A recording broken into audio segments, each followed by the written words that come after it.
My name is Catherine Reeves, and I learned that the most devastating betrayal comes not from strangers, but from the child you raised to believe family loyalty was sacred. When my 17-year-old daughter Emma publicly announced at my own birthday dinner that she preferred her stepmother's parenting to mine and wanted to live with her father permanently, I discovered that some wounds cut so deep they change the fundamental architecture of your heart. Before we jump back in, tell us where you're tuning from, and if this story touches you, make sure you're subscribed, because tomorrow I've saved something extra special for you. That moment of public humiliation became the catalyst for a journey I never expected to take, one that would teach me the difference between being a mother who enables and being a mother who empowers. But more importantly, it would show me that sometimes the greatest gift you can give someone you love is the space to learn from their own choices, even when those choices break your heart. The silence that followed Emma's declaration felt heavier than the expensive crystal chandelier hanging above our dining room table. 23 guests, including my parents, my sister, and close friends who had watched Emma grow up, sat frozen in their chairs as the weight of her words settled over the room like smoke from a fire that had been smoldering for months without anyone noticing the warning signs. I should have seen it coming.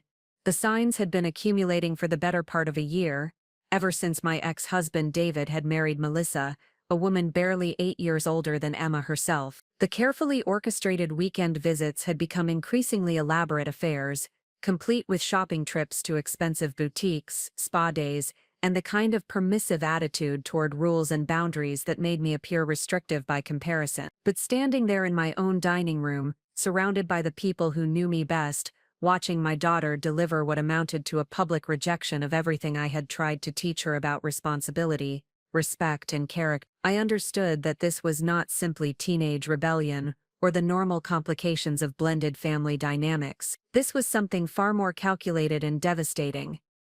Emma had chosen her moment carefully. She had waited until my 50th birthday celebration, until the room was filled with witnesses, until the evening was supposed to be about celebrating my life and accomplishment. She had chosen to make her announcement not in private conversation, where we could work through our differences, but as a performance designed to maximize impact and minimize my ability to respond with dignity. "Mom, I think everyone should know that I have decided to live with Dad and Melissa permanently," she had said, her voice carrying the kind of practiced confidence that suggested she had rehearsed these words multiple times. "Melissa understands me in ways that you never have. She does not try to control every aspect of my life or make me feel guilty for wanting to have fun. She treats me like an adult instead of a child." The words hung in the air like accusation, each one carefully chosen to paint me as the villain in a story where I had believed myself to be the devoted mother who had sacrificed career advancement, social opportunity, and personal relationships to ensure my daughter had stability and support during the difficult years following her parents' divorce. I had worked 2 jobs for 3 years to maintain the house in the same school district, so Emma would not have to change. I had attended every soccer game, every school play, every parent-teacher conference, often arriving directly from work with barely enough time to find a parking space. I had sat up countless nights helping with homework, providing comfort during friendship drama, and listening to her dreams and fears with the kind of attention that left me exhausted but fulfilled. Yet none of that seemed to matter in the face of the exciting alternative that David and Melissa represented. Their household operated according to different rules that prioritized immediate gratification over long-term responsibility, entertainment over education, and popularity over principle. Emma was allowed to stay out later, spend money more freely, and make decisions that I would have required her to discuss and justify. The contrast was particularly stark when it came to academic expectations. While I insisted on homework completion before social activities and maintained communication with her teachers about assignment deadlines and test preparation, Melissa had adopted what she called a trust-based approach that essentially meant Emma was responsible for managing her own educational commitments without parental oversight or accountability.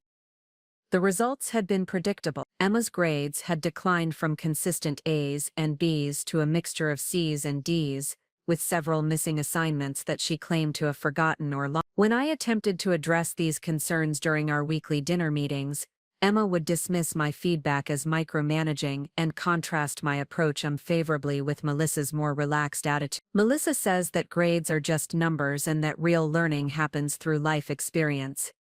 Emma had explained during one particularly frustrating conversation. She says you are obsessed with control because you are afraid of letting me grow up. These comments stung not only because they mischaracterized my motives, but because they revealed how effectively Melissa had positioned herself as the understanding ally in contrast to my role as the restrictive authority figure. Every boundary I had established, every expectation I had maintained, every consequence I had enforced, was being reframed as evidence of my failure to trust and support my daughter's development. The manipulation was sophisticated and systematic. Melissa had studied the natural tensions that exist between parents and teenagers, and had positioned herself as the solution to every conflict Emma experienced with my parenting approach. She never directly criticized my decisions, but she consistently offered alternatives that appeared more reasonable, more flexible, and more respectful of Emma's autonomy. When I required Emma to earn money for expensive purchases through babysitting or part-time work,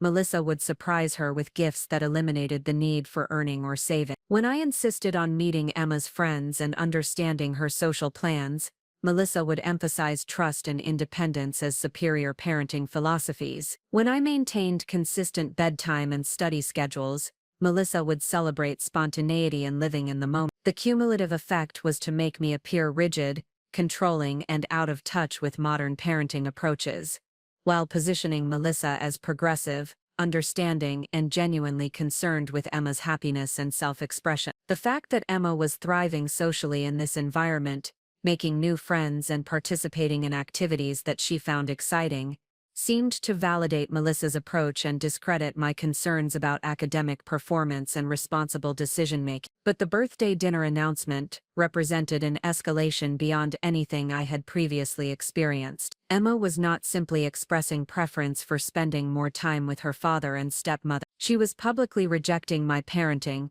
my values, and my role in her life in front of people whose opinions mattered to both of us. The silence that followed her declaration was broken by my mother, whose voice carried the kind of controlled anger that had made her an effective high school principal for 32 years. "Emma, this is neither the time nor the place for this kind of announcement," she said firmly. "Your mother has planned this celebration for weeks, and you have chosen to turn it into a platform for family drama. That shows poor judgment and worse manners." Emma's response revealed the depth of the transformation that had taken place in her thinking over the past several months. "Grandma, I am sorry if you think this is inappropriate, but I thought it was important for everyone to understand why I will not be living here anymore. Mom has been telling people that I am having trouble adjusting to the divorce, but the truth is that I am happier when I am not dealing with her constant criticism and control." The words hit me like physical blows, not only because of their content, but because of the calm, adult tone Emma used to deliver them. This was not an emotional outburst or a moment of teenage anger. This was a calculated presentation designed to justify a decision she had already made, and to establish a narrative that portrayed her choice as reasonable and mature. My sister Jennifer, who had remained close to Emma throughout the divorce and its aftermath, leaned forward with the kind of expression that suggested she was struggling to maintain her composure. "Emma, I think you may be confusing love with permissiveness," she said carefully. "Your mother has spent the last 5 years rebuilding her life around your needs and your schedule. She has made sacrifices that you may not fully understand because she wanted to provide you with stability and support." "I understand perfectly," Emma replied with the kind of confidence that suggested she had anticipated this conversation and prepared responses to likely objections. "Mom has made choices that were about controlling my life rather than supporting my independence. Melissa has shown me what it looks like when adults trust teenagers to make good decisions and learn from their experience." The exchange continued for several more minutes, with various guests attempting to provide perspective while Emma defended her position with arguments that seemed remarkably sophisticated for someone her age. It became clear that these were not her original thoughts, but rather talking points that had been developed through extensive conversations with adults who had helped her articulate her position. Eventually, my father, who had said nothing during the entire exchange, stood up and asked to speak with Emma privately. They left the dining room together, and the remaining guests began the awkward process of resuming celebration while processing what had just occurred. My best friend Sarah, who had known Emma since she was 3 years old, moved to sit beside me and spoke in a voice low enough that others could not hear our conversation. "Catherine, I know this is devastating, but I want you to remember something important. Emma is 17 years old, and 17-year-olds often make decisions based on what feels good in the moment, rather than what serves their long-term interests. This choice may teach her lessons that she cannot learn any other way." Her words were intended to be comforting, but they also highlighted the fundamental dilemma I was facing. As Emma's mother, my instinct was to fight for our relationship, to find ways to demonstrate the value of the boundaries and expectations she was rejecting, to protect her from consequences that I could see coming but that she seemed unable or unwilling to recognize. But I also understood that continuing to argue against her choice would only reinforce the narrative that I was controlling and unsupportive of her autonomy. Emma had positioned this decision as a matter of her right to determine her own living situation and to choose the parenting approach that best supported her development. Opposing her choice directly would validate her characterization of me as someone who prioritized control over her happiness. When Emma and my father returned to the dining room 20 minutes later, both of their expressions suggested that their conversation had been serious but not conclusive. My father resumed his seat without comment, and Emma approached me with what appeared to be a prepared statement. "Mom, I want you to know that this decision is not about rejecting you personally," she said, her voice carrying less conviction than it had during her earlier declaration. "I just think I will be happier living in an environment where I have more freedom to make my own choices and learn from my own experiences." The irony of her statement was striking. Emma believed she was making an independent choice, but it was clear that her decision had been influenced by adults who had systematically undermined her relationship with me over the course of many months. She believed she was choosing freedom, but she was actually choosing the path of least resistance, the environment where expectations were lower and consequences were less consistent. Preparing and narrating this story took us a lot of time, so if you are enjoying it, subscribe to our channel. It means a lot to us. Now back to the story. But standing there in my dining room, surrounded by the evidence of a celebration that had been transformed into a public rejection, I made a decision that would define the next phase of both our lives. "Emma, if you have decided that living with your father and Melissa will better serve your development and happiness, then I will support that decision," I said, my voice steady despite the emotional turmoil I was experiencing. "I will not argue with your choice or try to convince you that you are making a mistake. You are old enough to live with the consequences of your decisions, and I am confident that this experience will teach you important lessons about responsibility, relationships, and what you actually value in life." The room fell silent again, but this time the silence felt different. Emma had clearly expected resistance, argument, and emotional appeals designed to change her mind. My acceptance of her decision seemed to catch her off guard, and for the first time that evening, she appeared uncertain about the path she had chosen. "So, you are just going to let me go?" she asked, and I heard something in her voice that might have been disappointment masked as surprise. "I am going to respect your right to make this choice and learn from its consequences," I replied. "I will always be your mother and I will always love you, but I will not prevent you from discovering what life looks like when you get everything you think you want." That night, after the guests had left and the dishes had been cleaned, I sat alone in my kitchen and began to understand that Emma's announcement had actually given me something I had not realized I needed: permission to stop trying to force a relationship with someone who had decided that my love was insufficient, and my guidance was unwelcome. The pain was overwhelming, but it was also clarifying. For the first time in years, I could focus on my own needs, my own goals, and my own definition of success, without worrying about whether my choices would meet with Emma's approval or fit with her expectations for my behavior as her mother. The silence that had followed Emma's announcement was not the silence of ending, but the silence of beginning. Something new was about to unfold, something that would teach both of us lessons we could not have learned while we were still locked in the familiar patterns of conflict and control that had defined our relationship for too long. I opened my laptop and began to write the first entry in what would become a detailed journal documenting the months ahead. Day 1 of letting go, I typed. Emma has chosen her path and I have chosen to let her walk it without interference from me. Today begins the process of discovering who I am when I am not trying to be the mother of someone who has decided that my mothering is inadequate. The words appeared on the screen with a clarity that surprised me. For months, I had been focused on defending my parenting choices and justifying my expectations for Emma's behavior. Now, for the first time, I was writing for myself, articulating a commitment that required no external validation and no approval from anyone else. Emma would live with David and Melissa, and she would learn firsthand what life looked like in an environment where freedom was prioritized over responsibility, where popularity was valued more than character, and where immediate gratification took precedence over long-term planning. The lessons might be painful, but they would be authentic in ways that my warnings and explanations could never be. More importantly, I would finally have the opportunity to build a life that reflected my own values and priorities, rather than constantly adapting to accommodate someone who had decided that my efforts were insufficient, and my love was conditional on her compliance with expectations she considered unreasonable. The silence in my kitchen was different from the silence that had followed Emma's announcement. This was not the silence of shock or disappointment, but the silence of possibility, the moment before a new chapter began. Emma had made her choice and now we would both live with the consequences of that decision. But for the first time in years, I was genuinely curious about what those consequences might reveal about both of us. The first morning after Emma's announcement arrived with the kind of oppressive quiet that follows major storms. I woke at 5:30, my usual time, and for approximately 3 seconds experienced the blissful amnesia that sometimes protects us from immediately remembering devastating events. Then reality crashed back with the force of a physical blow, and I understood that this was not going to be one of those situations that seemed better after a good night's sleep.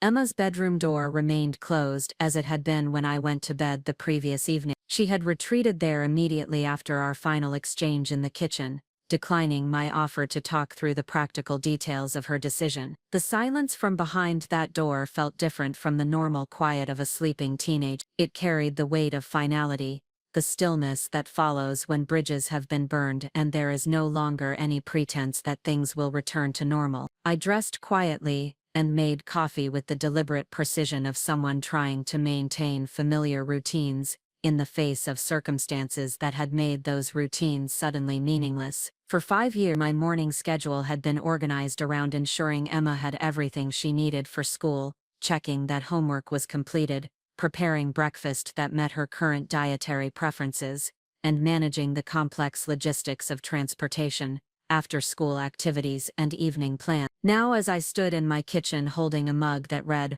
"World's Greatest Mom, a Mother's Day gift from Emma when she was 12, I confronted the reality that my primary identity and daily purpose had been rejected by the person for whom I had constructed them. The irony was not lost on me, that the mug's message had been rendered obsolete by the very person who had once believed it to be true. The sound of Emma's alarm clock filtered through her bedroom door at 6:15, followed by the familiar noises of her morning routine. Shower running, hairdryer operating, closet doors opening and closing with the particular rhythm that suggested she was deliberating over clothing choices. These sounds, which had formed the soundtrack of our shared mornings for years, now felt like evidence of a life that was continuing to function despite the fundamental changes that had occurred the previous evening. When Emma emerged from her room 45 minutes later, she was dressed with unusual care and carrying a packed suitcase that suggested she had been planning this transition for longer than her announcement had indicated. She had clearly spent considerable time preparing for this moment, both practically and emotionally, while I had been operating under the assumption that our conflicts were normal parent-teenager tensions that would resolve themselves through communication and compromise. "I called Dad last night," she said without preamble, avoiding direct eye contact while moving toward the kitchen counter where I had placed her usual breakfast of Greek yogurt, granola, and fresh berries. "He is picking me up after school today. Melissa has already prepared a room for me, and they have enrolled me at Westfield Academy for the spring semester." The casual mention of Westfield Academy hit me like a physical blow. Westfield was a private school known for its academic rigor and college preparatory programs, but also for its annual tuition that exceeded the cost of many college education. The fact that David and Melissa had already arranged Emma's enrollment without consulting me represented a level of presumption that went far beyond simple eagerness to welcome her into their household. More significantly, it revealed that this transition had been planned for months, possibly since the beginning of the school year. Emma's decision to announce her choice at my birthday dinner had not been an impulsive act of teenage rebellion, but rather the culmination of an extended campaign designed to position her departure as a natural consequence of my parenting failures, rather than the result of systematic manipulation by adults who had their own motivations for undermining our relationship. Westfield Academy, I repeated, setting down my coffee mug with deliberate care to avoid revealing the extent to which this information had shaken me. That represents a significant financial commitment. I assume your father discussed this expense with you in the context of family budgeting and long-term planning. Emma's response revealed the degree to which she had been insulated from practical considerations during the planning process. Melissa says that education is an investment in my future and that parents who truly care about their children's success do not let money determine their educational opportunities, she said, reciting what was clearly a prepared talking point. She says that you have always been too focused on costs and not focused enough on possibilities. The criticism stung, particularly because it reflected a fundamental misunderstanding of the financial sacrifices I had made to ensure Emma's stability following the divorce. David's child support payments covered approximately 60% of Emma's actual expenses, leaving me to manage housing, food, clothing, medical care and educational costs on a salary that required careful budgeting and frequent overtime to meet our needs. My focus on costs had never been about limiting Emma's opportunities, but rather about ensuring that we could maintain our commitments and avoid the kind of financial instability that would have required us to relocate or significantly reduce our standard of living. Every decision I had made regarding spending had been evaluated in terms of its long-term sustainability and its impact on our overall financial security. But Melissa's reframing of prudent financial management as evidence of insufficient commitment to Emma's potential was both sophisticated and devastating. It transformed responsible parenting into a character flaw while positioning her own financial generosity as evidence of superior love and support. The fact that Melissa's resources came from her marriage to David,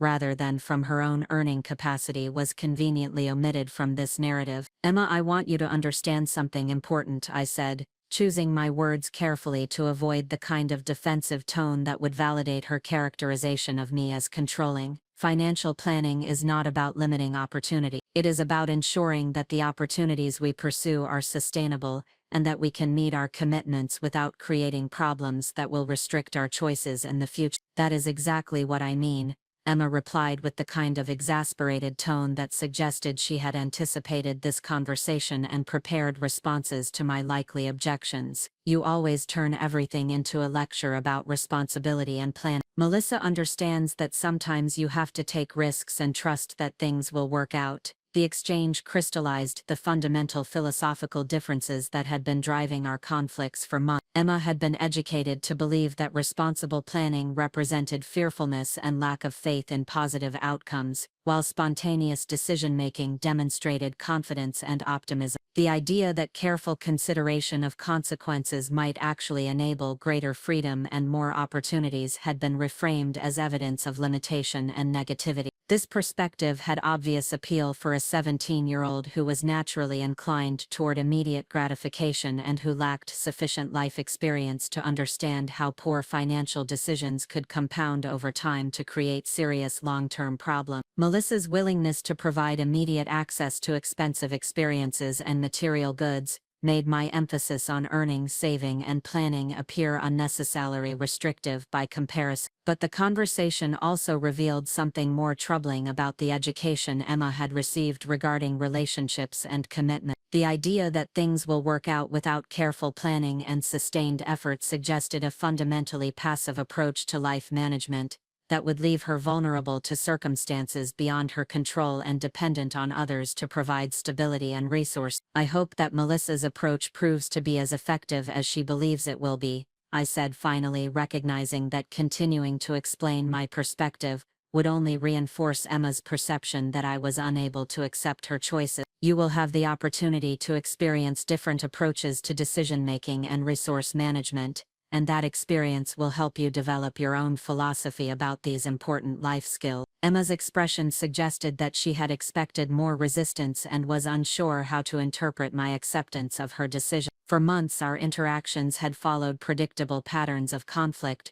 with Emma advocating for greater freedom and fewer restrictions, while I maintained boundaries and expectations that she considered unreasonable. My willingness to step back from this dynamic seemed to confuse her more than it relieved her. "So you are not going to try to talk me out of this?" she asked, and I heard something in her voice that might have been disappointment masked as surprise. "No," I replied. "You have made your choice based on your current understanding of what will serve your development and happiness. I respect your right to make that choice, and I trust that you will learn important lessons from the experience of living with the consequences of your decision." The conversation ended there, but the silence that followed felt heavy with unspoken expectations and unresolved emotions. Emma finished her breakfast with unusual quiet, gathered her school materials, and prepared to leave for what would be her last day attending classes from this house. The normalcy of her routine created a surreal contrast with the magnitude of the changes that were occurring.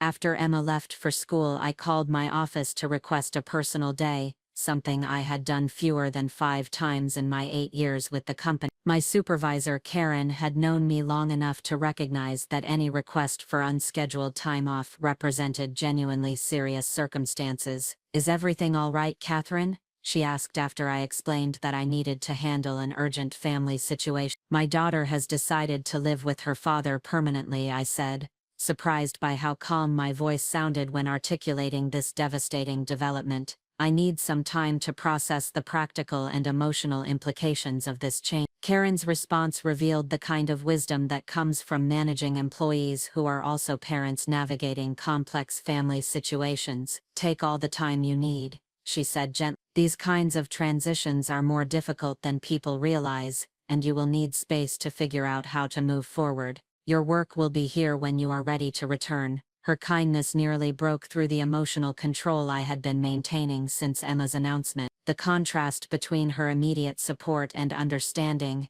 and Emma's casual dismissal of our relationship highlighted how differently various people in my life valued my contributions and appreciated my effort. I spent the morning walking through the house that I had worked so hard to maintain as a stable, comfortable home for both of us. Emma's presence was evident in every room, photographs documenting her academic achievements and athletic participation, artwork she had created during various phases of her development, books that reflected her evolving interests and intellectual growth. The house had been organized around her needs and preferences for so long that her absence would leave it feeling not just empty but purposeless. The refrigerator contained foods she enjoyed, the television was programmed with her favorite channels, the weekly schedule on the kitchen calendar was built around her activities and commitment. For the first time in years, I would have the opportunity to organize my living space around my own preferences and priorities, rather than constantly accommodating someone else's needs and desires. The prospect was both liberating and terrifying, forcing me to confront how completely I had subordinated my own identity to my role as Emma's mother. The realization prompted me to begin a systematic inventory of the interests, goals, and relationships I had neglected or abandoned during the years when Emma's needs took precedence over everything else in my life. The list was longer and more varied than I had expected, revealing the extent to which I had narrowed my focus to accommodate someone who had ultimately decided that my efforts were insufficient and my priorities were misguided. I had deferred graduate school plans to ensure I could maintain flexible work schedules that accommodated Emma's academic and extracurricular commitments. I had declined social invitations and romantic opportunities to prioritize family time and demonstrate my commitment to being an available, engaged parent. I had postponed travel plans, delayed home improvement projects, and avoided career advancement opportunities that would have required longer hours or additional responsibilities. Each of these sacrifices had felt justified at the time, evidence of my dedication to providing Emma with the stability and support she needed to thrive academically and emotionally. But now, as I contemplated the prospect of rebuilding my life around my own goals and interests, I began to understand that some of these sacrifices had been unnecessary and potentially counterproductive. By making Emma's happiness and success my primary focus, I had inadvertently taught her that her needs were more important than anyone else's, including my own. By constantly accommodating her preferences and adjusting my plans to suit her schedule, I had modeled a form of selflessness that she had learned to expect rather than appreciate. The insight was both painful and clarifying. Emma's decision to leave was devastating, but it was also an opportunity to demonstrate different values and priorities, to show her through my actions rather than my words what it looked like when someone built a life around their own authentic interests and commitments rather than constantly adapting to accommodate others. That afternoon, I drafted a letter that I would never send but that helped me articulate my feelings about the transition we were both experiencing. Dear Emma, I wrote, your decision to live with your father and Melissa represents the end of one phase of our relationship and the beginning of another. I am disappointed that you have chosen to reject the values and expectations that I believe would serve your long-term development, but I am also curious about what you will learn from the experience of living in an environment where different priorities and philosophies guide daily decisions. I will not interfere with your choice or attempt to convince you that you are making a mistake. Instead, I will focus on building a life that reflects my own values and demonstrates the kind of fulfillment that comes from taking responsibility for your own happiness, rather than expecting others to provide it for you. You have taught me an important lesson about the difference between loving someone and enabling them, between supporting their growth and preventing them from experiencing the consequences of their choices. I hope that our time apart will allow both of us to develop into people who can appreciate each other for who we actually are, rather than who we wish the other person would become. The process of writing the letter helped me understand that Emma's departure was not just an ending, but a beginning. For the first time in years, I would have the opportunity to discover who I was when I was not constantly trying to be the mother of someone who had decided that my mothering was inadequate. The silence in the house was no longer the silence of rejection, but the silence of possibility. Emma had made her choice, and now I would make mine. The following weeks revealed the full scope of what Emma's departure would mean, not just in terms of daily routines and practical arrangements, but in the complete restructuring of relationships, expectations, and family dynamics that had taken years to establish. What had initially appeared to be a straightforward change in living arrangements proved to be a complex unraveling of interconnected systems that affected every aspect of both our lives. The first indication that this transition would be more complicated than anyone had anticipated came 3 days after Emma moved in with David and Melissa, when I received a phone call from her guidance counselor at Roosevelt High School.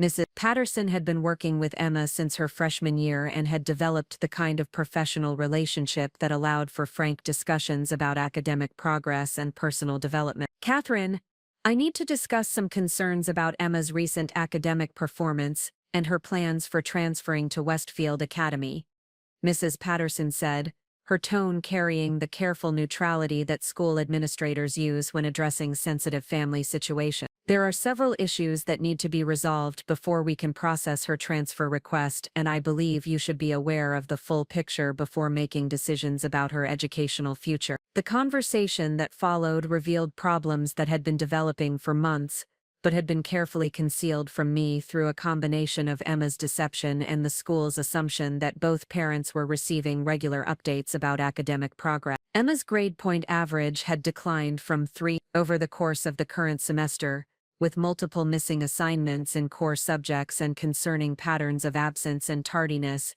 that suggested a fundamental lack of engagement with her educational responsibility. More troubling was the discovery that Emma had been forging my signature on various school documents, including permission slips for activities I had never approved, and acknowledgement forms for disciplinary actions I had never been informed about. The deception was sophisticated and systematic, involving the creation of alternative contact information that directed school communications to email addresses and phone numbers I did not recognize. Miss Patterson, I have not received any of these communications you are referencing, I said, my voice steady despite the growing realization that Emma's problems extended far beyond simple academic struggle. It appears that Emma has been managing her school interactions independently, without involving me in decisions that should have required parental approval and oversight. The guidance counselor's response revealed additional layers of complexity that made Emma's academic situation even more concerning than the grade decline had initially suggested. "Catherine, I think you need to understand that Emma has been presenting herself as someone whose home situation makes traditional parental involvement difficult," Mrs. Patterson explained carefully. "She has described conflicts with you that have made her reluctant to bring school issues to your attention, and she has indicated that she is essentially managing her educational responsibilities independently due to family circumstance." The characterization stung because it represented such a complete distortion of reality. Far from being unavailable or unsupportive of Emma's education, I had been actively involved in her academic progress, maintaining regular communication with teachers, monitoring assignment completion, and providing tutoring support when she struggled with challenging material. The idea that Emma had portrayed me as absent or disengaged was particularly painful because educational excellence had been one of our shared priorities throughout her school career. But the conversation also revealed the sophistication of the manipulation that had been occurring. Emma had not simply been lying about completed assignments or test preparation. She had been constructing an alternative narrative about our relationship that justified her deception, while positioning herself as a mature teenager managing difficult family circumstances through independent problem-solving. "I would like to schedule a meeting to review Emma's complete academic record and discuss the specific interventions that will be necessary to address these issues," I said, recognizing that the problems were too extensive to be resolved through phone conversations or simple grade improvement plans. "I also need to understand the full extent of the deception that has been occurring, and ensure that all future communications come directly to me, rather than through alternative channels that Emma may have established." The guidance counselor's willingness to arrange this meeting revealed her own concerns about the situation, and her recognition that Emma's academic problems were symptomatic of broader issues that required adult intervention and oversight. 2 days later, I sat in Ms. Patterson's office reviewing documentation that painted a picture of systematic academic decline and deliberate deception that was far more extensive than anything I had previously imagined. Emma had been failing to submit major assignments while telling me they had been completed and submitted successfully. She had been skipping classes while claiming to attend study groups and tutoring sessions. She had been receiving disciplinary warnings for behavior problems while presenting herself at home as a model student who was being unfairly targeted by unreasonable teachers. The pattern was consistent across multiple subjects and teachers, suggesting that this was not simply a matter of struggling with challenging material or experiencing temporary motivation problems. Emma had been deliberately sabotaging her own academic success while constructing elaborate explanations that shifted responsibility to external factors beyond her control. The most concerning aspect of this situation is that Emma appears to believe her own explanations, Patterson observed as we reviewed the timeline of academic problems and deceptive communication. When teachers have attempted to discuss these issues with her directly, she has expressed genuine surprise and insisted that their expectations are unreasonable or that their grading standards are unfair. She does not seem to recognize the connection between her choices and her academic outcome. This insight revealed something crucial about the mindset that had enabled Emma to justify her decision to leave our household. The same thinking patterns that allowed her to avoid responsibility for academic problems also supported her belief that our relationship conflicts were entirely my fault,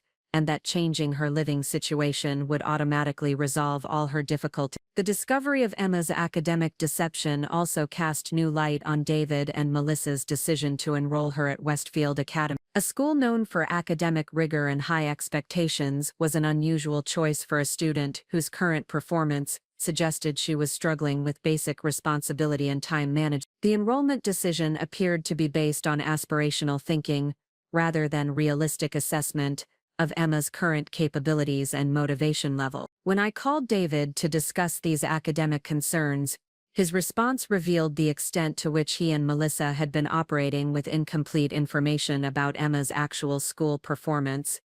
Emma told us that her grades had been suffering because she was stressed about the family situation and could not concentrate on schoolwork while dealing with your restrictions and expectations.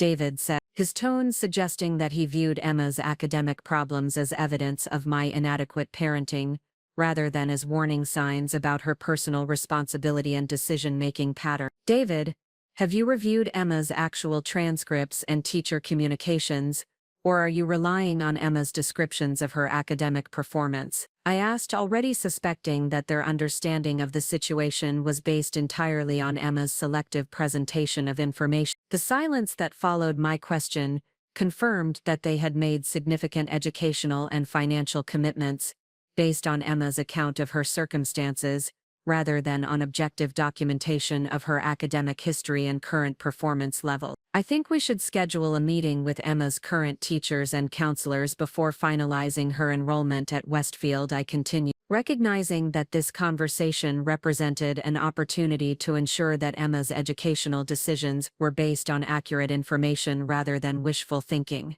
The issues Patterson has documented suggest that Emma needs intensive support and accountability rather than simply a change of school. David's response revealed his reluctance to acknowledge that Emma's problems might be more serious than temporary adjustment difficulties related to divorce and family transition. Melissa feels that Emma just needs a fresh start in an environment where she feels supported and encouraged, rather than constantly criticized and monitored, he said, repeating what was clearly Melissa's analysis of the situation. Sometimes, a change of scenery is exactly what a teenager needs to rebuild their confidence and rediscover their motivation. The conversation continued for 20 minutes, with David defending Emma's characterization of our relationship, while I provided specific examples of the academic deception and irresponsibility that Mrs. Patterson had documented. It became clear that David and Melissa had developed their understanding of Emma's situation through extensive conversations with Emma herself,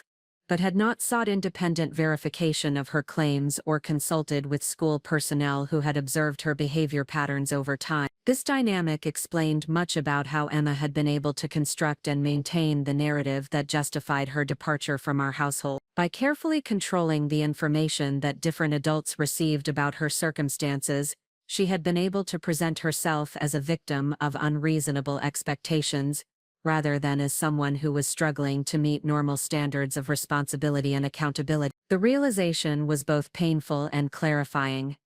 Emma's problems were not simply the result of normal teenage rebellion or temporary adjustment difficulties related to our family circumstance. She had developed sophisticated strategies for avoiding responsibility and manipulating adult perceptions to avoid consequences for her choices and behavior pattern. More importantly, the adults who were now assuming responsibility for her education and development had demonstrated that they were willing to accept her explanations without verification and to make major decisions based on incomplete information. This approach might provide Emma with short-term relief from accountability and expectations, but it would not address the underlying issues that were preventing her from developing the skills and attitudes necessary for long-term success. That evening, I drafted a detailed letter to David, Melissa that outlined my concerns about Emma's academic situation and requested that we work together to develop an intervention plan that addressed her documented problems rather than simply providing her with a fresh start that avoided dealing with the root causes of her difficulty. I understand that Emma has presented our relationship conflicts as the primary source of her academic and personal struggles, I wrote, choosing my words carefully to avoid defensive language while clearly stating my perspective. However,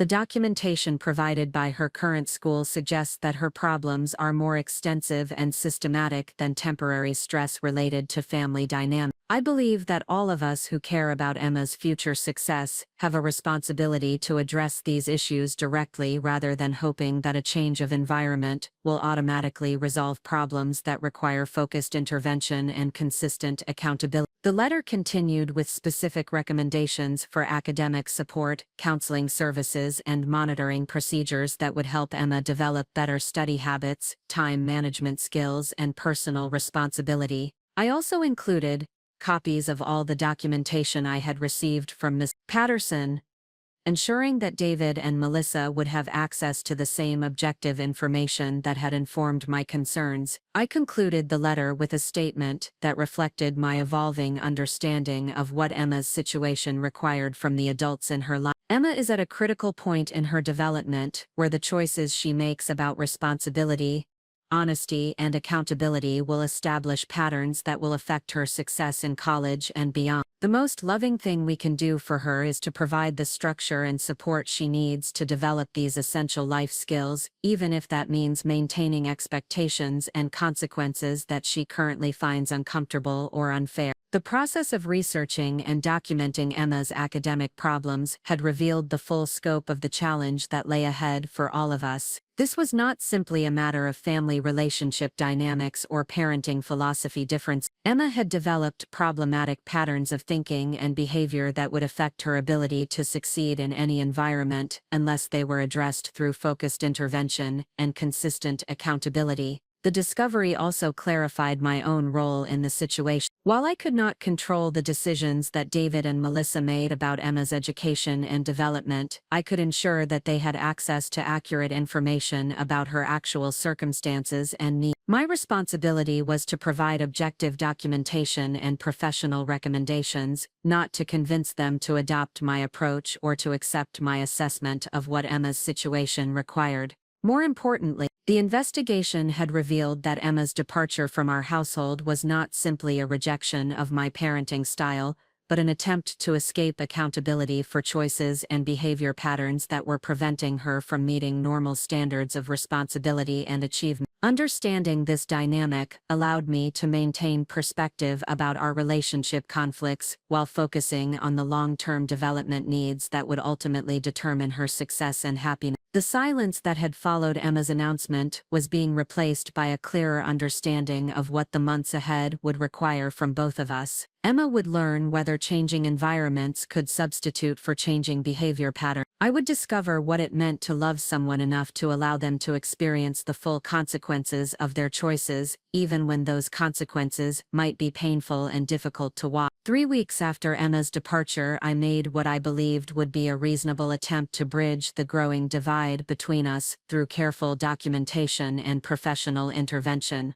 Armed with comprehensive academic records from Ms. Patterson and detailed behavioral assessments from Emma's teachers, I requested a formal family meeting that included David, Melissa, Emma, and a licensed family counselor who specialized in adolescent development and blended family dynamics. The meeting was scheduled for a Saturday morning at the counseling center, neutral territory that I hoped would enable productive conversation without the emotional baggage that had accumulated around either household. I had prepared extensively, organizing documentation that presented objective evidence of Emma's academic decline, social difficulties, and patterns of deception that extended far beyond our relationship conflict. My strategy was methodical and evidence-based, reflecting my professional background in project management and my belief that complex problems could be resolved through systematic analysis and collaborative problem-solving. I believed that once all parties had access to the same factual information, we could develop an intervention plan that addressed Emma's documented needs while respecting everyone's perspectives and priorities. The counselor, Dr. Rebecca Martinez, had extensive experience working with families navigating custody transitions and adolescent behavioral issues. During our preliminary phone consultation,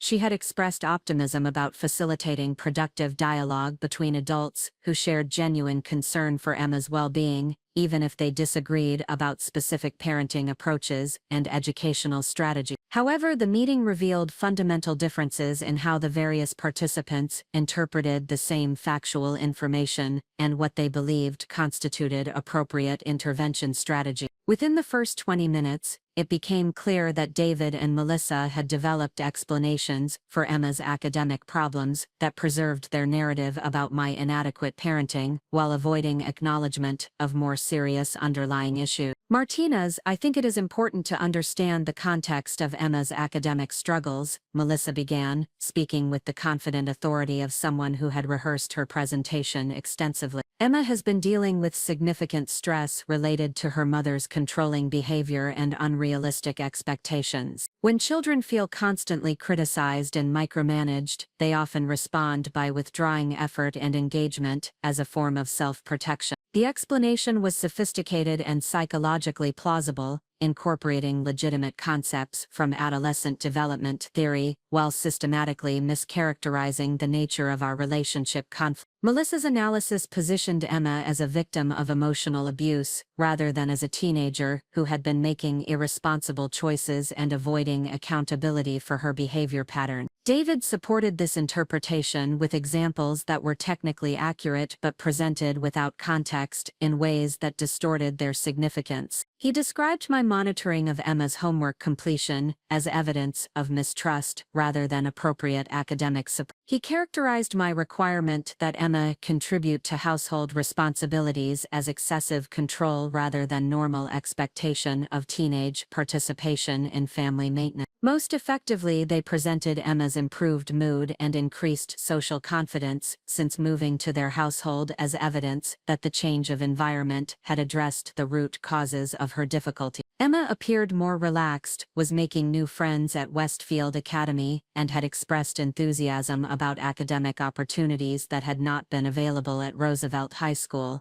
Martinez listened carefully to their presentation before turning her attention to the documentation I had prepared. She reviewed Emma's grade reports, teacher communications, and behavioral assessments with the methodical attention of someone trained to identify patterns and underlying issues that might not be immediately apparent. The information Ms. Reeves has provided raises some concerns that extend beyond normal adjustment difficulties or family relationship conflicts, Dr. Martinez observed after completing her review. The pattern of academic deception, the systematic nature of the dishonesty, and the apparent inability to connect behavior choices with academic outcomes suggest issues that require focused intervention regardless of living arrangements or family dynamics. Emma's response to this assessment revealed the extent to which she had internalized the explanations that David and Melissa had provided for her difficulties.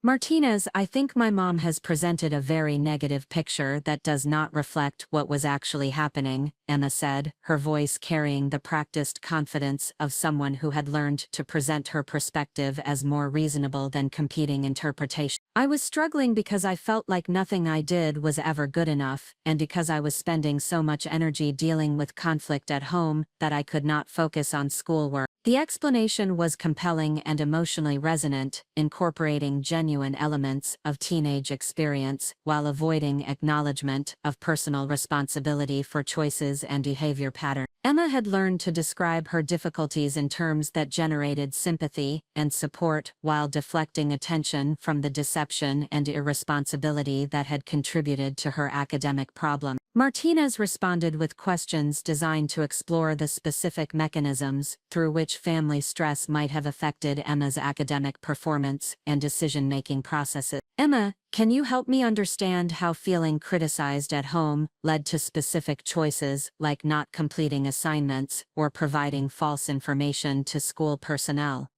She asked, using the non-judgmental tone that characterizes effective therapeutic intervention. Emma's answer revealed the gaps in her understanding of personal responsibility and the relationship between choices and consequences. When you feel like you are going to be criticized no matter what you do, it becomes easier to just avoid the situation entirely, Emma explained. I knew that if I told my mom about missing assignments or poor test grades, she would lecture me about time management and study habits, so it seemed better to handle things myself and avoid unnecessary conflict. The logic was internally consistent but fundamentally flawed, reflecting a mindset that prioritized short-term conflict avoidance over long-term problem resolution. Emma had learned to view honesty and accountability as sources of unnecessary stress rather than as essential components of personal development and relationship maintenance. More troubling was her apparent belief that deception was a reasonable strategy for managing family relationships and academic responsibility. She did not seem to understand that her choices had created more serious problems than the conflicts she had been trying to avoid, or that her behavior patterns would continue to generate difficulties regardless of her living situation. Martinez spent the next 30 minutes exploring these issues with Emma, using questions and scenarios designed to help her recognize the connection between her choices and their consequences. However, Emma's responses consistently demonstrated her commitment to external explanations for her difficulties and her resistance to accepting personal responsibility for problematic behavior patterns. The turning point in the meeting came when Dr. Martinez attempted to discuss specific intervention strategies that would address Emma's documented needs, while accommodating the preferences that David and Melissa had expressed about parenting approaches and family dynamics. Based on what I have observed today, and the documentation that has been provided, I believe Emma would benefit from structured academic support, regular counseling sessions focused on personal responsibility and decision-making skills, and clear expectations with consistent consequences. Martinez explained, these interventions can be implemented regardless of living arrangements, but they require commitment from all adults involved and cooperation from Emma herself. Melissa's response revealed the fundamental resistance to accountability measures that had enabled Emma's problems to develop and persist.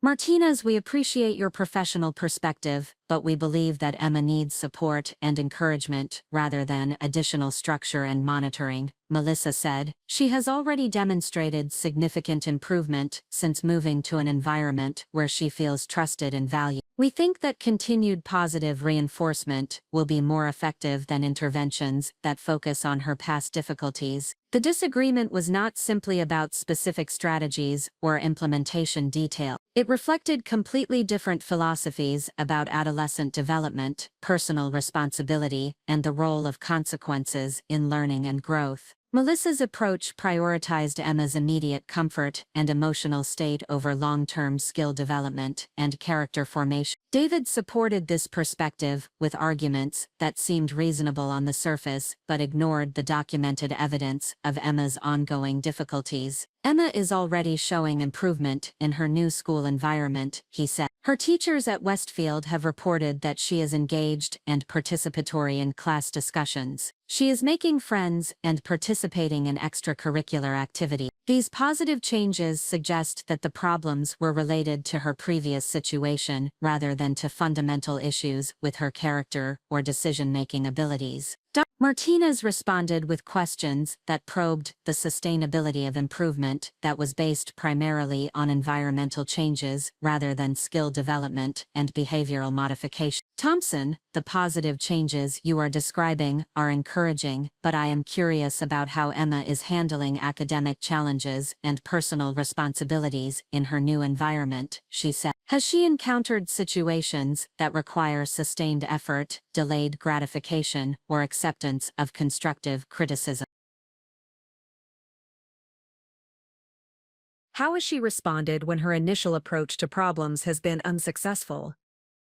The questions revealed gaps in David and Melissa's knowledge about Emma's actual performance and behavior patterns at Westfield Academy. Their assessment of her improvement was based primarily on her self-reports and their observations of her mood and social engagement, rather than on objective measures of academic achievement, personal responsibility, and response to challenges.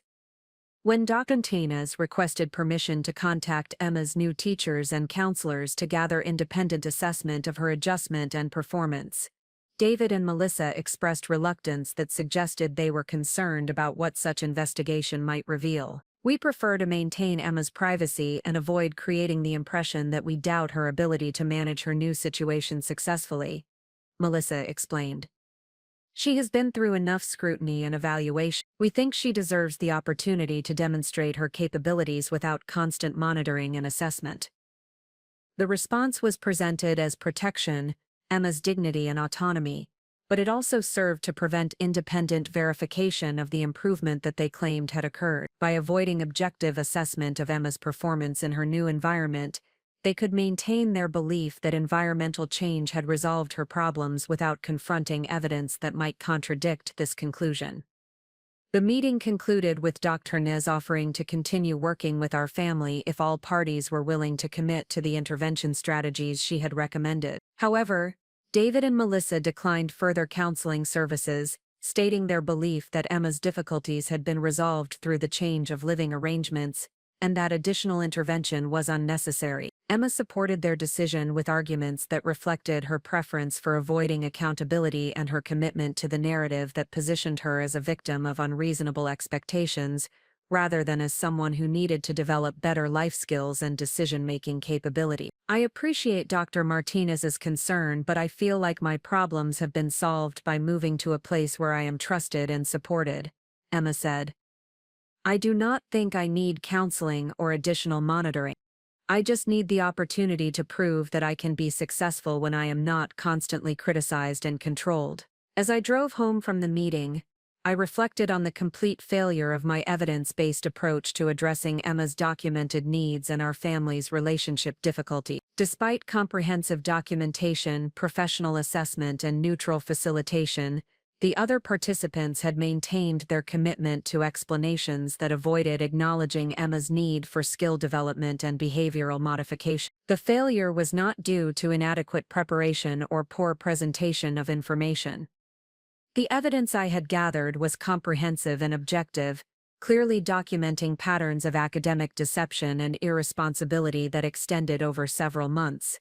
Martinez's assessment was professional and balanced, acknowledging legitimate concerns about family dynamics while identifying specific intervention needs that required attention. The failure occurred because the other participants were not motivated to accept information that challenged their preferred narrative about Emma's difficulties and their solutions for addressing them. David and Melissa had invested significant emotional and financial resources in the belief that they could resolve Emma's problems through environmental change and positive reinforcement.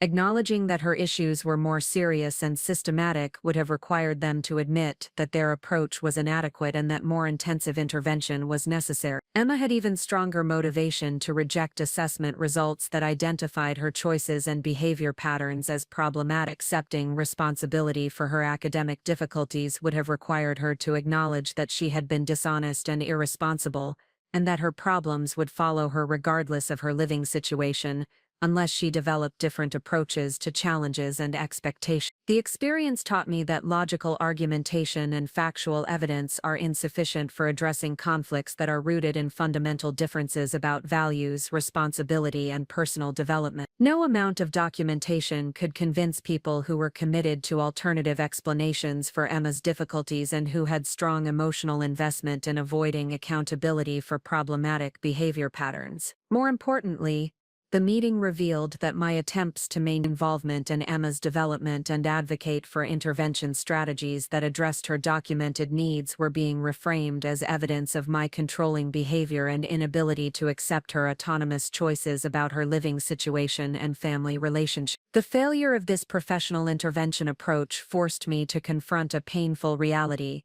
I could not protect Emma from the consequences of her choices or ensure that she received the support and guidance she needed for healthy development. The adults who had assumed responsibility for her education and well-being had demonstrated their commitment to approaches that prioritized her immediate comfort over long-term skill development and character formation. This realization marked the beginning of a fundamental shift in my understanding of my role in Emma's life and my responsibility for her future success and happiness. The evidence-based intervention approach had failed not because it was poorly conceived or inadequately executed, but because it required cooperation from people who were not motivated to acknowledge the problems it was designed to address. The failure was complete, but it was also liberating. For the first time since Emma's departure, I understood that my responsibility was not to convince others to accept my assessment of her needs or to implement the intervention strategies I believed would serve her development. My responsibility was to maintain my own integrity and commitment to the values that had guided my parenting decisions, regardless of whether Emma or the adults now responsible for her care chose to embrace those values themselves. The week following the failed family counseling session, I found myself questioning not just my approach to Emma's situation, but my fundamental understanding of effective parenting, healthy relationships, and personal responsibility. The comprehensive failure of what I had believed to be a reasonable, evidence-based intervention strategy left me feeling professionally and personally inadequate in ways that extended far beyond the immediate family crisis. I had approached Emma's difficulties with the same systematic methodology that had served me effectively in my career as a project manager, believing that complex problems could be resolved through careful analysis, stakeholder engagement, and collaborative development of solution strategy. The complete rejection of this approach by the other participants in the counseling session forced me to confront the possibility that my professional skills were inadequate for addressing personal relationships and family dynamics. This period of self-doubt was interrupted by an unexpected conversation with Dr. Linda Hartwell, the director of the Employee Assistance Program at my company. Dr. Hartwell had contacted me to follow up on my request for personal time to address family circumstances, a routine check-in that was standard practice for employees who had utilized mental health support services. What began as a brief administrative conversation evolved into a 2-hour discussion that fundamentally altered my understanding of the situation I was facing and the strategies that might prove effective for addressing it. Hartwell possessed both the professional expertise and personal experience necessary to provide perspective that I had not previously encountered during my attempts to resolve Emma's difficulties and our relationship conflict. Catherine, I have been listening to your description of the family counseling session and the academic documentation you gathered, and I want to offer a different framework for understanding what occurred. Hartwell said after I had provided a detailed account of my efforts to address Emma's situation through professional intervention. The failure of that meeting was not a reflection of inadequate preparation or poor strategy on your part. It was a predictable outcome when dealing with people who are psychologically invested in maintaining narratives that protect them from acknowledging uncomfortable truths about themselves and their choice. Her analysis reframed the counseling session failure in terms that shifted my focus from self-criticism to recognition of systemic dynamics that had been operating beyond my awareness or control. Hartwell explained that family systems often develop elaborate mechanisms for avoiding accountability and maintaining equilibrium, even when that equilibrium is dysfunctional and prevents healthy development for individual family members. Emma has learned that she can avoid the discomfort of acknowledging her mistakes and addressing her behavioral issues by finding adults who will validate her external explanations for her difficulties. Dr. Hartwell continued. David and Melissa are psychologically invested in believing that they can resolve her problems through environmental change, because accepting the alternative would require them to acknowledge that they have taken on responsibilities they are not prepared to handle effectively. This perspective provided context for understanding why comprehensive documentation and professional assessment had failed to generate productive dialogue or collaborative problem solving. The participants in the counseling session had not been primarily motivated by concern for Emma's development or commitment to addressing her documented needs. They had been motivated by the need to maintain beliefs and narratives that protected them from uncomfortable self-examination and difficult decisions about intervention strategies. Hartwell's analysis extended beyond the immediate family dynamics to explore broader patterns that characterize dysfunctional family systems and enabling relationships. She described how well-intentioned adults often inadvertently reinforce problematic behavior patterns by providing emotional support and practical assistance that removes natural consequences and prevents the learning that occurs through direct experience with the results of poor choices. The most difficult lesson for caring parents to learn is that protection from consequences often prevents the development of personal responsibility and decision-making skills that children need for long-term success and happiness. Dr. Hartwell explained, when we consistently rescue people from the results of their choices, we teach them that their decisions do not matter, and that someone else will always be available to solve their problem. This insight illuminated aspects of my own parenting approach that I had not previously recognized as potentially problematic. Throughout Emma's childhood and adolescence, I had worked diligently to anticipate problems and provide support that would help her avoid difficulties and achieve success in academic, social, and extracurricular activity. My efforts had been motivated by genuine love and desire to give her every possible advantage, but they may have inadvertently prevented her from developing the resilience and problem-solving capabilities that emerge through independent navigation of challenges and setbacks. Dr. Hartwell described this pattern as loving enablement, a dynamic in which parents provide excessive support and protection that feels caring but actually inhibits the development of essential life skills. Children who are consistently rescued from the consequences of poor planning,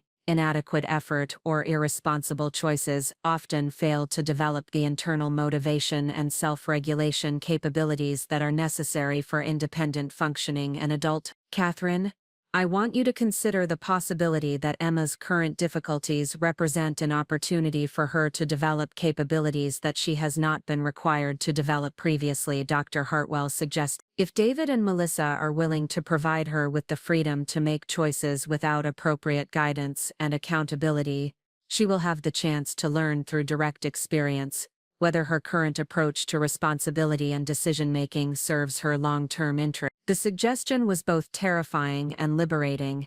Terrifying because it meant allowing Emma to potentially experience significant failure and disappointment that I might have the ability to prevent through continued intervention and advocacy. Liberating because it meant that my responsibility was not to control outcomes, but rather to maintain my own integrity and demonstrate alternative approaches to challenges and relationships through my own choices and behavior. Hartwell introduced me to literature on natural consequences parenting and detachment with love, concepts that had been developed by family therapists and addiction counselors who worked with enabling family systems. These approaches emphasized the importance of allowing people to experience the full results of their choices while maintaining emotional availability and support that did not interfere with the learning process. The goal is not to punish or abandon Emma, but rather to step back from taking responsibility for problems that belong to her and decisions that she needs to make independently. Dr. Hartwell explained, your role becomes modeling healthy boundaries, demonstrating personal responsibility and being available for genuine support when she is ready to acknowledge her difficulties and request appropriate assistance. This framework provided clear guidance for navigating the complex emotions and practical decisions that had been consuming my energy since Emma's departure. Instead of focusing on trying to convince her or the adults responsible for her care to accept my assessment of her needs, I could focus on building a life that demonstrated the values and priorities I wanted to share with her. Hartwell suggested specific strategies for implementing this approach in ways that maintained my emotional connection with Emma while avoiding the enabling patterns that had contributed to her current difficulty. Regular but brief communication that focused on my activities and interests rather than her choices and problems. Availability for conversation when she initiated contact, but without pursuing dialogue when she was unresponsive or defensive. Consistent demonstration of the values and life skills I believed were important,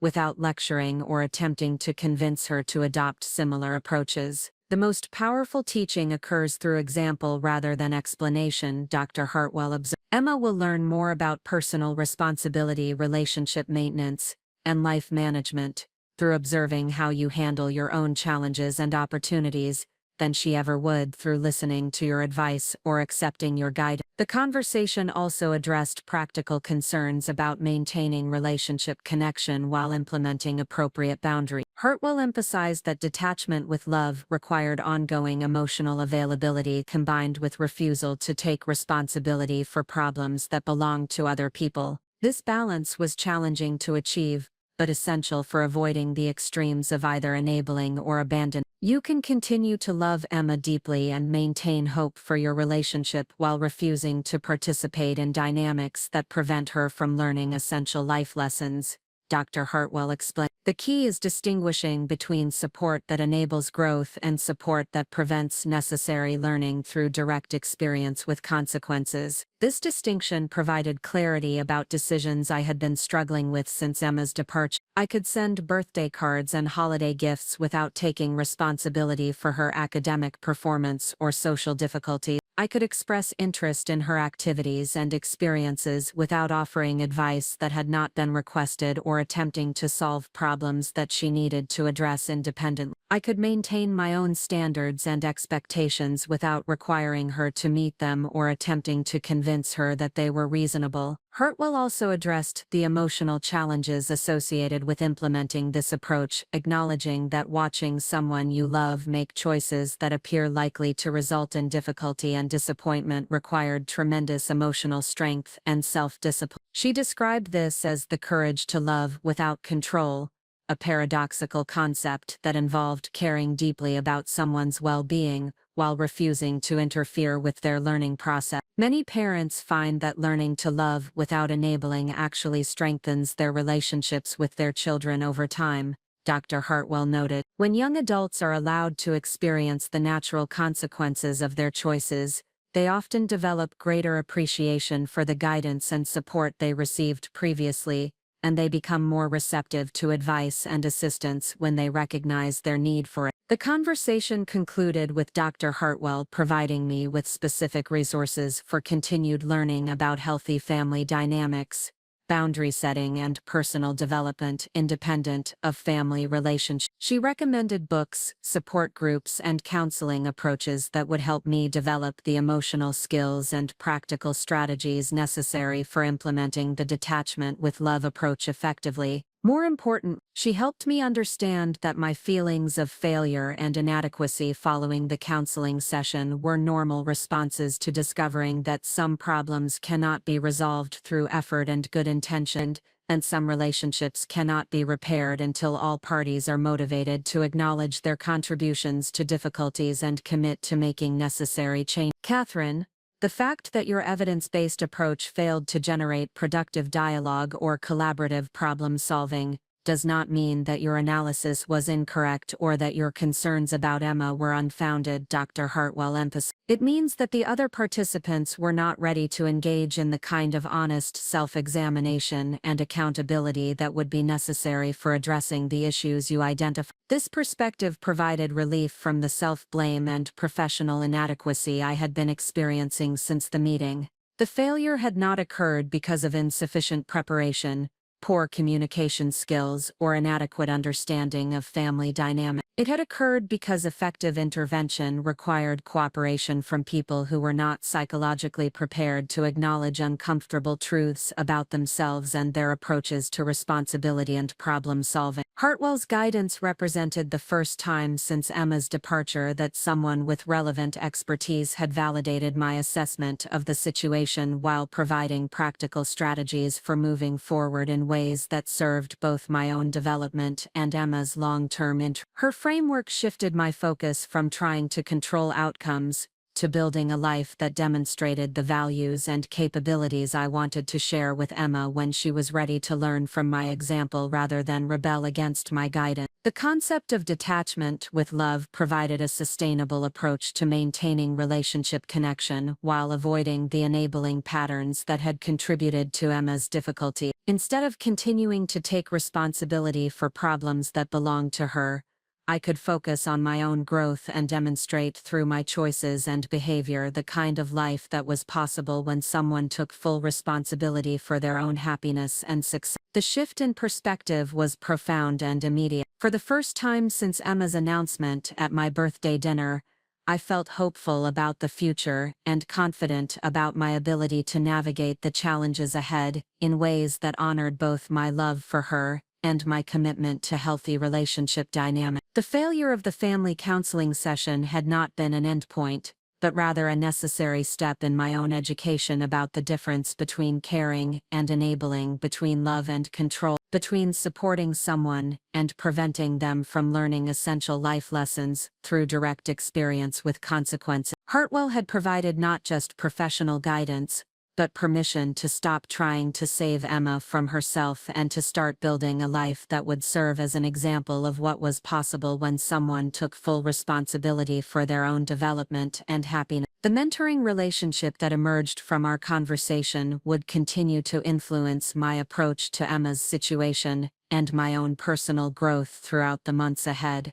The guidance I received from Hartwell catalyzed a fundamental restructuring of my approach to both Emma's situation and my own personal development. Rather than continuing to focus energy on outcomes I could not control, I began implementing a comprehensive strategy based on the principles of detachment with love and natural consequences that would demonstrate healthy boundaries, while maintaining emotional availability for genuine relationship connection. The first component of this new approach involved establishing clear communication protocols that honored Emma's autonomy while protecting my own emotional well-being. Instead of initiating frequent contact attempts that often resulted in defensive responses or abrupt non-engagement, I developed a structured system for maintaining connection that respected her choices, while demonstrating consistent availability and care. I established a pattern of sending brief, warm messages on a weekly basis that focused entirely on sharing information about my own activities, interests, and experiences, rather than inquiring about her circumstances or offering advice about her decisions. These communications were designed to maintain relationship connection without creating pressure for reciprocal sharing or generating opportunities for conflict about lifestyle choices and responsibility standards. The messages typically included updates about professional projects I was working on, books I was reading, weekend activities I had enjoyed, or interesting experiences I had encountered during normal daily routine. They were written in a tone that conveyed genuine warmth and interest in sharing my life with her while avoiding any implications that she was obligated to respond with similar openness about her own experience. This communication approach served multiple purposes that aligned with the detachment with love framework Dr. Hartwell had recommended. It demonstrated ongoing care and interest in maintaining our relationship without imposing expectations or creating opportunities for manipulation. It modeled healthy boundary maintenance by sharing appropriate information while avoiding intrusive questions about her private decisions and personal relationships. Most importantly, it provided Emma with consistent evidence that my love and availability were not dependent on her choices or conditional on her meeting my expectations for communication frequency or content. The second major component of my new strategy involved redirecting the energy I had previously invested in monitoring and attempting to influence Emma's choices toward developing my own interests, capability, and relationships that had been neglected during the years when her needs had taken precedence over my personal development. I enrolled in a graduate certificate program in organizational leadership that I had been considering for several years, but had deferred due to concerns about balancing coursework demands with Emma's academic and extracurricular schedule. The program required evening and weekend commitments that would have been difficult to manage while maintaining the intensive involvement in her daily activities that had characterized my parenting approach throughout her high school year. The coursework proved to be intellectually stimulating and professionally valuable in ways that exceeded my initial expectations. The leadership theories and organizational development frameworks I was studying provided insights that were applicable not only to my career advancement, but also to understanding family systems dynamics and personal relationship management. The academic environment also introduced me to peers who were navigating similar challenges related to balancing personal growth with family responsibility. I also began dedicating significant time to physical fitness and health improvement goals that I had postponed while prioritizing Emma's needs and schedule. I joined a hiking group that explored regional trails and natural areas on weekends, providing both exercise and social connection with people who shared interests in outdoor activities and environmental conservation. The regular physical activity and time spent in natural settings proved to be beneficial for managing stress and maintaining emotional equilibrium during this period of family transition. These lifestyle changes were not simply diversions from the disappointment and uncertainty associated with Emma's situation. They represented a deliberate investment in developing capabilities, relationships, and experiences that would serve my long-term well-being regardless of how our relationship evolved over time. The activities provided evidence that my happiness and fulfillment were not dependent on Emma's choices or our relationship status, while demonstrating the kind of balanced, purposeful life that was possible when someone took full responsibility for their own development and satisfaction. The third element of my new approach involved developing financial and practical independence that eliminated any potential leverage Emma might have regarding decisions about her education, living arrangements, or future plans. Throughout her adolescence, I had maintained financial accounts and made educational investments that were designed to support her college attendance and early adult transition. These resources had been accumulated through careful budgeting and sacrifice of personal spending on travel, entertainment, and luxury items. I restructured these financial arrangements to ensure that Emma's access to educational support would be based on her demonstration of academic responsibility and personal accountability rather than on automatic entitlement or her compliance with my preferences about her living situation and family relations. The funds remained available for legitimate educational expenses, but they would be distributed based on objective criteria related to academic performance, financial planning skills, and responsible decision-making.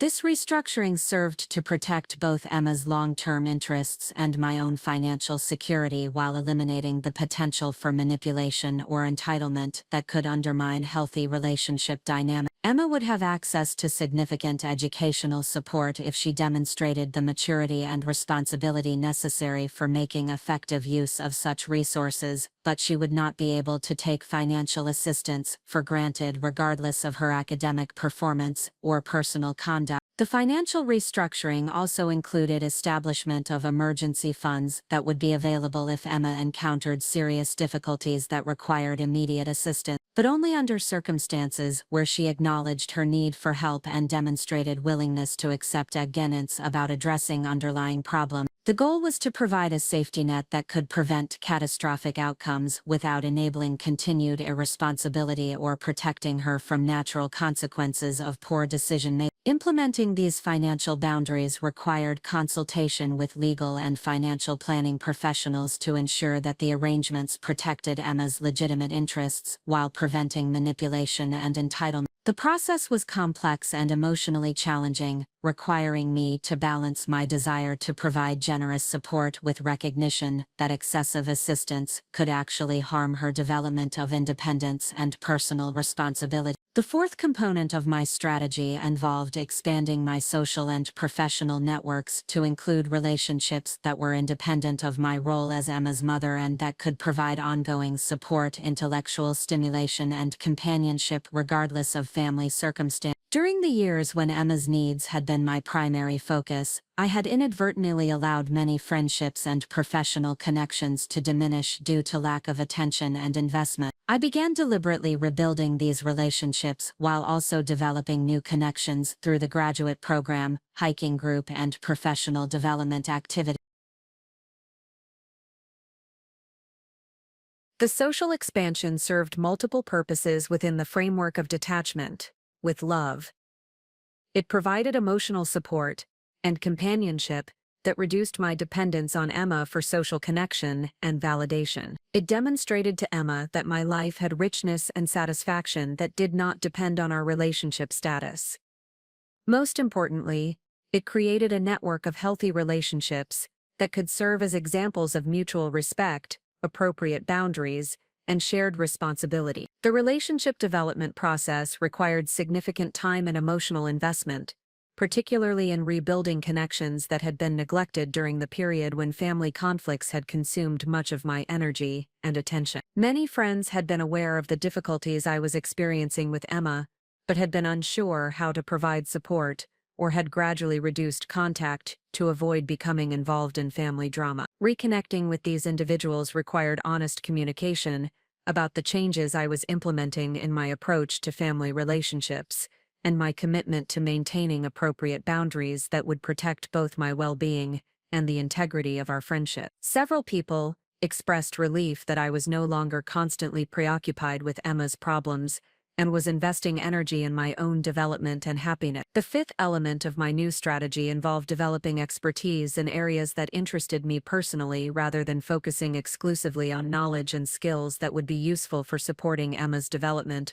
or managing family responsibility. I began studying topics related to environmental conservation, sustainable agriculture, and renewable energy systems, subjects that had interested me since college, but that I had not pursued due to other priorities and time constraints. This intellectual exploration provided mental stimulation and personal satisfaction, while also expanding my understanding of issues that were relevant to career development and community involvement. The knowledge I was gaining about environmental topics opened opportunities for volunteer work with local conservation organizations and potential career transition toward sustainability consulting. The learning process itself was rewarding in ways that reminded me of the intellectual curiosity and academic engagement I'd experienced during my college years, before family responsibilities had narrowed my focus to practical concerns about child rearing and household management. Rediscovering my capacity for sustained intellectual engagement with complex topics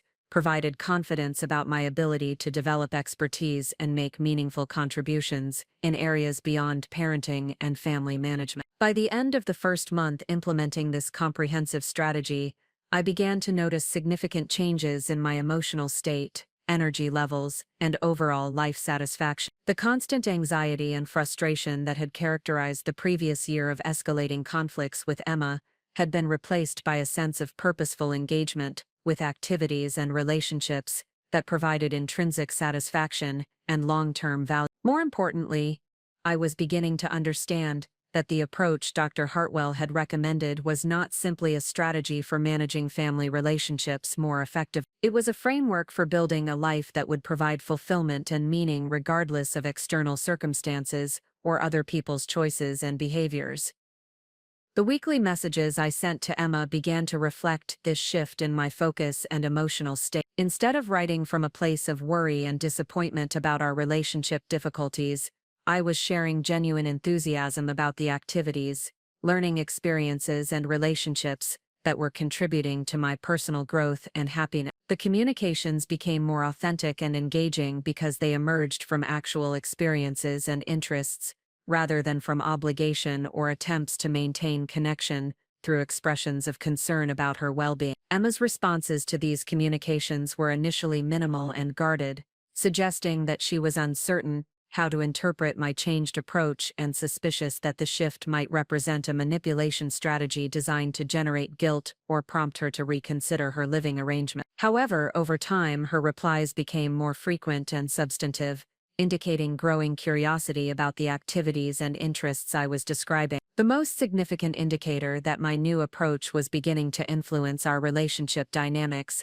occurred when Emma initiated a phone conversation to ask specific questions about the graduate program I was attending and the career implications of the leadership certificate I was pursuing. Her questions demonstrated genuine interest in my personal development, rather than obligatory politeness, and her tone conveyed respect for my accomplishments and ambitions that had been absent from our interactions for many months. During this conversation, Emma also mentioned for the first time that she was encountering some academic challenges at Westfield Academy that were different from the problems she had experienced at Roosevelt High School. She did not ask for advice or assistance, but her willingness to acknowledge difficulties suggested that she might be beginning to recognize that changing environments had not automatically resolved all of her educational struggle. I responded to her disclosure with expressions of confidence in her ability to address these challenges, while avoiding offers of specific assistance or detailed advice about study strategies and time management techniques. The response demonstrated support for her autonomy,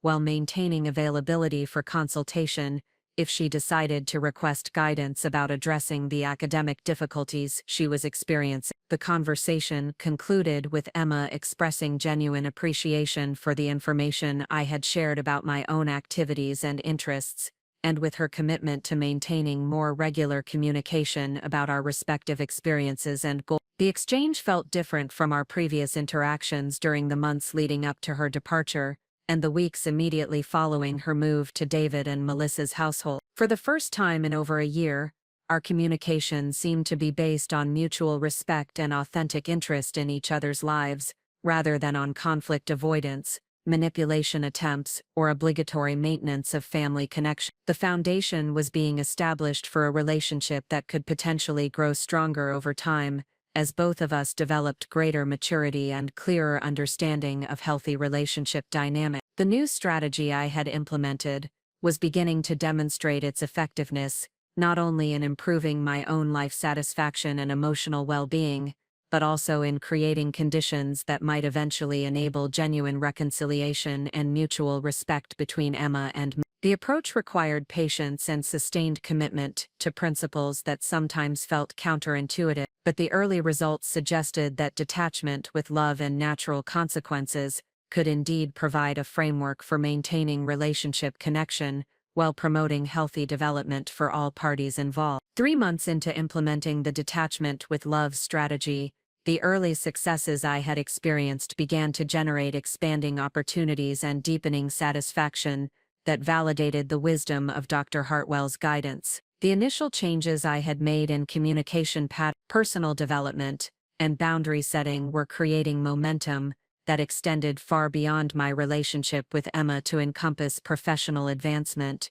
social connections, and personal fulfillment that had been absent from my life for years. The graduate certificate program in organizational leadership had exceeded my expectations in terms of both intellectual stimulation and practical application to my career responsibility. The coursework had introduced me to contemporary management theories and strategic planning frameworks that I was already implementing in my role as a project manager, resulting in measurable improvements in team performance and client satisfaction metrics. My supervisor had noticed these enhancements and had initiated conversations about potential promotion opportunities that would involve expanded responsibilities and significant salary increases. The professional development I was experiencing through the academic program had also connected me with a network of working professionals who were advancing their careers while balancing complex personal responsibilities. Several classmates had become genuine friends, whose perspectives and experiences provided valuable insights about career management, relationship dynamics, and personal growth strategy. These connections had evolved into a supportive community that met regularly for informal discussions about professional challenges and personal development goals. One particularly meaningful relationship had developed with Sandra Mitchell, a healthcare administrator who was navigating her own family transition following her divorce and the departure of her youngest child for college. Sandra's experience with rebuilding her identity and life purpose after years of intensive parenting provided perspective and encouragement that complemented the professional guidance I was receiving from Dr. Hartwell. Sandra had successfully transitioned from defining herself primarily as a mother and wife to developing a career trajectory and personal life that reflected her individual interests and capability. Her example demonstrated that significant life transitions, while initially challenging, could become catalysts for discovering opportunities and developing capabilities that had been dormant during periods of intensive family responsibility. Through conversations with Sandra and other program participants, I gained confidence about the career advancement opportunities that my supervisor had mentioned, and decided to pursue a promotion to senior project manager that would involve leading cross-functional teams and managing larger client relationships. The position required skills and experience that I had been developing through the graduate program, but it also represented a significant commitment to prioritizing professional growth over the flexibility I had maintained to accommodate Emma's needs and schedule. The decision to pursue career advancement marked another milestone in my implementation of the detachment with love approach. For years I had declined promotional opportunities and avoided additional responsibilities that might have required travel or extended work hours that could interfere with my availability for Emma's activities and academic support. The promotion represented a conscious choice to invest in my own professional development,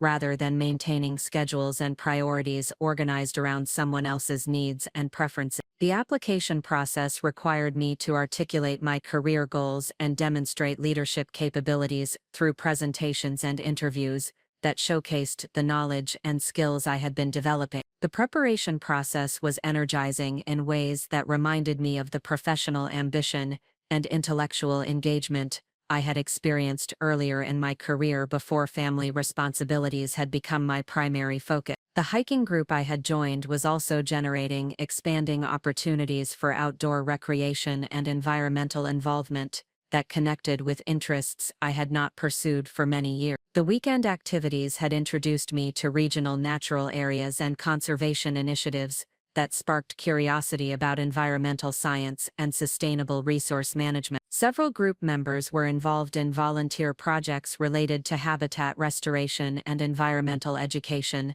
that aligned with the coursework I was pursuing independently in these areas. I began participating in monthly volunteer activities with the Regional Land Conservancy, contributing to trail maintenance projects and native plant restoration efforts that provided both physical exercise and meaningful contribution to environmental protection goals. The work was satisfying in ways that were different from my professional responsibilities, offering tangible results and direct connection with natural systems that provided perspective and renewal. The volunteer involvement also introduced me to individuals whose values and interests complemented my own in ways that had been rare during the years when most of my social connections had been related to Emma's school activities and family obligations. These relationships were based on shared interests and mutual respect, rather than on circumstantial connections related to children's activities or neighborhood proximity. One volunteer project partner,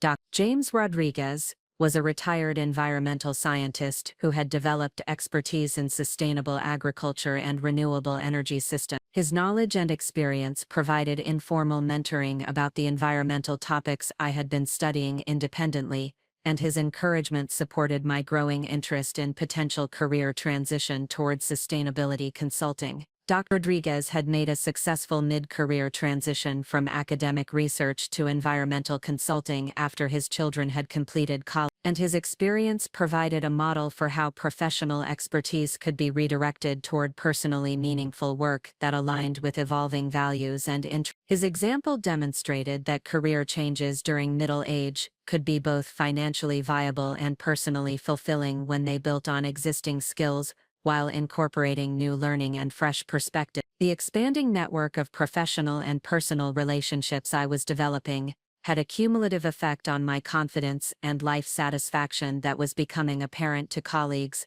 friends, and family members. The constant worry and emotional depletion that had characterized the previous year of escalating conflicts with Emma had been replaced by enthusiasm and energy that reflected genuine engagement with activities and relationships that provided intrinsic satisfaction. This transformation was becoming evident in my weekly communications with Emma, which had evolved from dutiful expressions of concern and availability to authentic sharing of experiences and interests that generated genuine enthusiasm. The messages reflected a life that was becoming fuller and more rewarding rather than one that was diminished by her absence. Emma's responses to these communications had become increasingly engaged and curious, suggesting that she was beginning to recognize the positive changes in my perspective and lifestyle. Her questions about my graduate program, volunteer activities, and professional development indicated interest that extended beyond polite acknowledgement to genuine curiosity about the directions my life was taking. The most significant development in our communication occurred when Emma called to ask for guidance about a research project she was completing for her American government class at Westfield Academy. The assignment required analysis of local environmental policy issues, and she had remembered my involvement in land conservation activities and my studies in environmental science topics. The conversation represented the first time since her departure that Emma had initiated contact to request assistance with academic work, and the first time she had acknowledged that I possessed knowledge and expertise that could be valuable for her educational goals. Her willingness to seek my guidance suggested that she was beginning to view me as a resource and support rather than primarily as a source of conflict and restriction. During our discussion of her research project, Emma also mentioned that she was finding some aspects of her coursework at Westfield Academy more challenging than she had anticipated. The academic expectations were higher than those she had experienced at Roosevelt High School, and several teachers had commented about gaps in her preparation that were affecting her performance in advanced class. Emma did not explicitly acknowledge that these difficulties might be related to the academic problems that had developed during her final year at Roosevelt, but her willingness to discuss her challenges represented a departure from the defensiveness and external blame that had characterized her explanations for previous educational difficulties. I responded to her disclosure with expressions of confidence in her ability to address these academic challenges, while offering specific assistance with her research project that demonstrated my knowledge and capabilities without providing unsolicited advice about study strategies or time management approaches. The conversation felt collaborative and respectful in ways that had been absent from our interactions for many months. The research assistance I provided for Emma's government project required several follow-up conversations over the course of 2 weeks, creating opportunities for regular communication that was focused on shared intellectual interest rather than family relationship dynamics or lifestyle choices. The academic collaboration allowed both of us to interact as individuals with complementary knowledge and capabilities, rather than as parent and teenager locked in conflicts about authority and autonomy. Emma's final project received recognition from her teacher as exemplary work that demonstrated sophisticated analysis and comprehensive research. She expressed genuine appreciation for my assistance and acknowledged that my environmental science knowledge had contributed significantly to the quality of her work. The academic success and positive feedback provided Emma with evidence that our collaboration could be productive and mutually beneficial.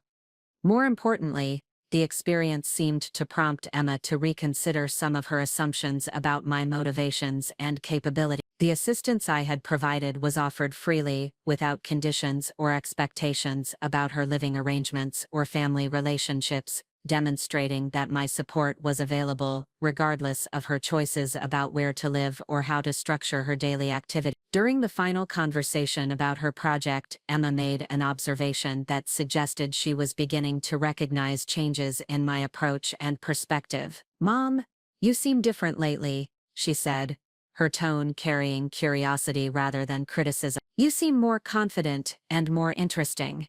Like you have your own life instead of just worrying about mine all the time." Her comment reflected awareness that the changes I had been implementing were creating visible differences in my emotional state and life satisfaction. The observation also suggested that she was beginning to understand that my happiness and fulfillment were not dependent on her choices or our relationship status, a recognition that was essential for healthy relationship dynamics based on mutual respect rather than emotional dependence. I responded to her observation by explaining that I had been focusing more attention on my own interests and development while maintaining availability for genuine connection and support. I emphasized that these changes reflected my commitment to building a life that would be meaningful and satisfying regardless of external circumstances, including family relationships. Emma's response indicated that she was processing this information in ways that challenged some of her previous assumptions about parent-child relationships and emotional responsibility. "I guess I always thought that parents were supposed to make their children their main priority,"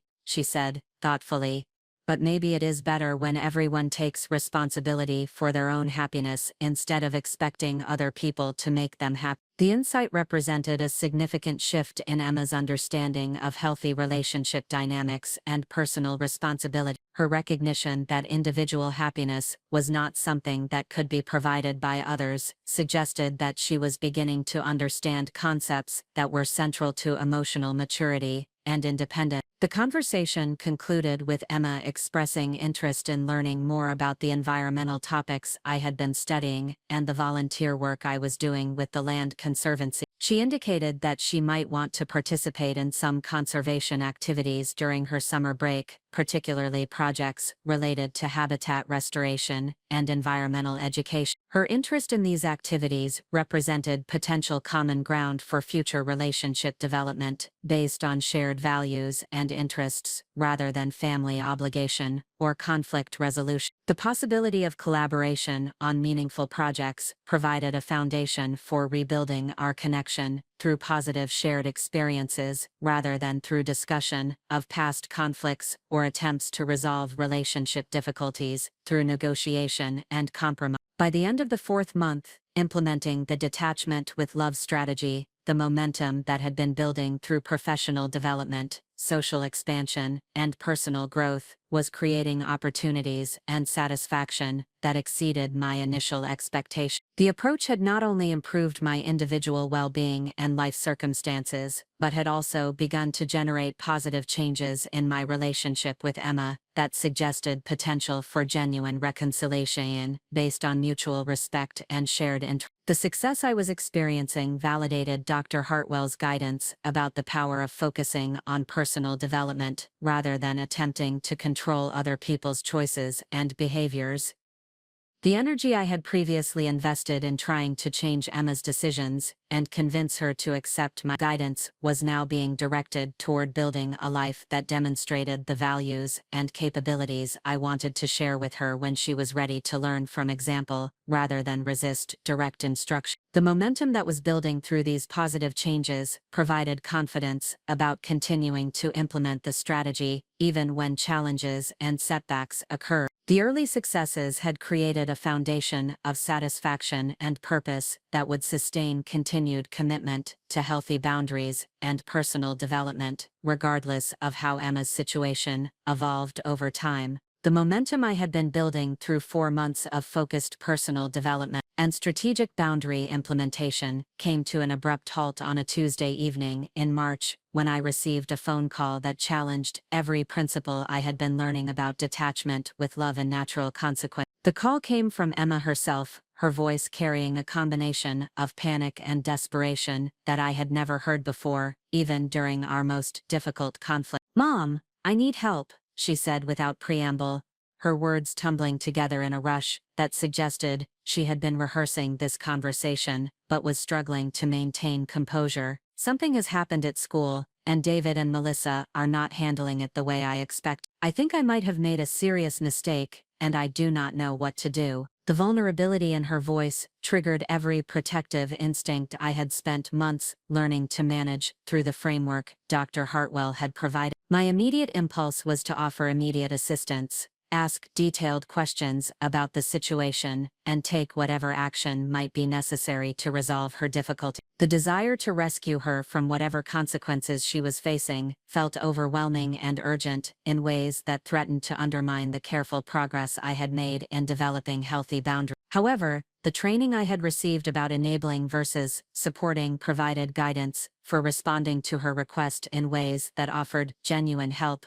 without reverting to patterns that would prevent her from learning essential lessons about responsibility and decision-making. I managed to respond with expressions of concern and availability while avoiding the immediate problem-solving and rescue attempts that had characterized my previous approach to her difficulty. "Emma, I can hear that you are upset about something serious," I said, forcing myself to speak slowly and calmly, despite the adrenaline surge her call had generated. "I want you to know that I am available to listen and support you, but I need you to explain what has happened and what kind of help you are requesting before I can determine how to respond appropriately." The question prompted Emma to provide details about a situation that was more complex and serious than the academic challenges or social difficulties I had been anticipating. During the previous month, she had become involved with a group of students at Westfield Academy who had been experimenting with academic dishonesty on an increasingly sophisticated scale. What had begun as sharing answers on homework assignments had escalated to coordinated cheating on examinations and plagiarism on major research projects. Emma's involvement had started when she was struggling to maintain the academic performance standards that Westfield required for continued enrollment and that David and Melissa expected as justification for the significant tuition expenses they were covering. The coursework demands were substantially higher than what she had experienced at Roosevelt High School, and the study habits and time management skills she had developed during her final year there were inadequate for meeting the new academic expectation. Rather than acknowledging these difficulties and requesting appropriate academic support, Emma had accepted assistance from classmates who offered shortcuts that seemed to address her immediate performance concerns without requiring the sustained effort and skill development that would have provided long-term solutions. The collaborative dishonesty had provided temporary relief from academic pressure while creating much more serious problems related to academic integrity and institutional trust. The situation had been discovered when a teacher noticed suspicious similarities between examination responses from multiple students and initiated an investigation that revealed the extensive nature of the cheating network. Emma and 6 other students were facing disciplinary action that could include suspension, expulsion, and notation of academic dishonesty on permanent transcripts that would affect college admission and scholarship opportunities. The worst part is that David and Melissa are not taking this seriously, Emma continued, her voice carrying frustration and disappointment that suggested her expectations about their support had not been met. Melissa keeps saying that everyone cheats and that this is just bad luck that we got caught.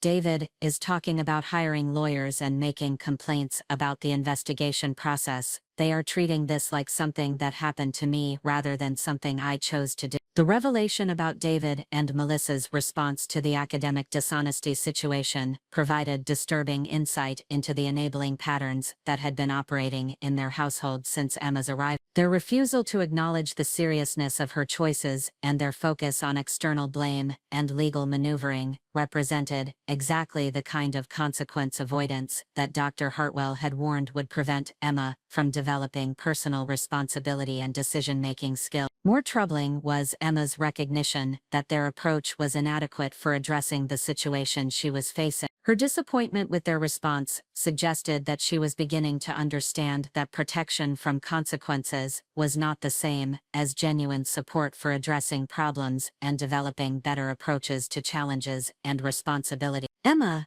this sounds like an extremely serious situation that will require careful consideration of your options and honest acknowledgement of the choices that led to these consequences, I responded, maintaining the balanced tone that Hartwell had recommended for situations where genuine support was needed without enabling continued irresponsibility. Before I can provide any guidance, I need you to help me understand your own assessment of what happened and what you think needs to occur for you to address this situation appropriately. The question prompted Emma to engage in the kind of honest self-examination that had been absent from her explanations for previous difficulty. For the first time since her departure from our household, she acknowledged that her problems were primarily the result of her own choices, rather than external circumstances beyond her control. I know I made bad decisions, she said, her voice carrying genuine remorse rather than the defensive explanations that had characterized her previous responses to academic difficulty. I was struggling with the coursework, and instead of asking for help or admitting that I needed to develop better study habits, I took shortcuts that I knew were wrong. I convinced myself that everyone was doing it and that it was not really cheating if everyone was collaborating, but I knew that was not true.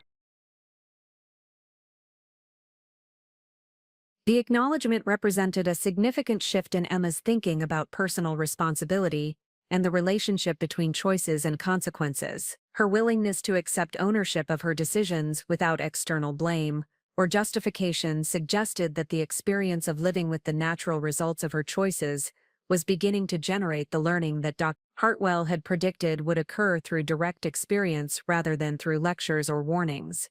However, Emma's recognition of her responsibility was accompanied by panic about the potential consequences and desperate requests for intervention that would minimize the impact of the disciplinary action she was facing. She wanted me to contact school administrators, provide character references, and collaborate with David and Melissa on legal strategies that would reduce the severity of the punishment she might receive. Up next, you've got 2 more standout stories right on your screen. If this one hit the mark, you won't want to pass these up. Just click and check them out. And don't forget to subscribe and turn on the notification bell so you don't miss any upload from us.